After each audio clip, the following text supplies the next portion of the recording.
آپ کو ایک اہم خبر سے آگاہ کرتے چلیں۔ اسسٹنٹ ڈائریکٹر محکمہ anti corruption Hazara division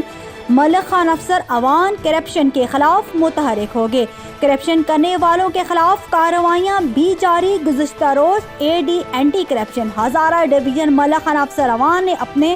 office میں موجود تھے کہ ایک تحریری درخواست موصول ہوئی جس میں شکایت کی گئی کہ گلیات میں مختلف مقامات پر ہونے والے ترقیاتی کاموں میں بڑے پیمانے پر ملی بھگت سے گھپلے کیے جا رہے ہیں اور ناقص مٹیریل کا استعمال کر کے قومی خزانے کو نقصان پہنچایا جا رہا ہے، اور بالخصوص بکوٹ تا نملی میرا سڑک کی تعمیر جو کہ برف باری اور شدید سردی کے نامناسب موسم میں شروع کی گئی ہے، جبکہ اس میں انتہائی ناقص مٹیریل کا استعمال کر کے قومی خزانے کو لوٹا جا رہا ہے۔ درخواست موصول ہوتے ہی assistant director anti corruption Hazara division Malik Khan Afsar Awan فوری طور پر موقع پر پہنچ گئے، جہاں سراج نامی ٹھیکیدار ایس جی کے نامی کمپنی کی طرف سے کام کیا جا رہا ہے اور موقع پر ٹھیکیدار کا بھائی کام کروانے میں مصروف تھا۔ اس موقع پر اے ڈی اینٹی کرپشن ملک خان افسر اوان نے تعمیراتی مٹیریل چیک کیا جو کہ غیر معیاری ہونے کے ساتھ ساتھ قومی خزانے کا نقصان بھی سبب بن رہا ہے۔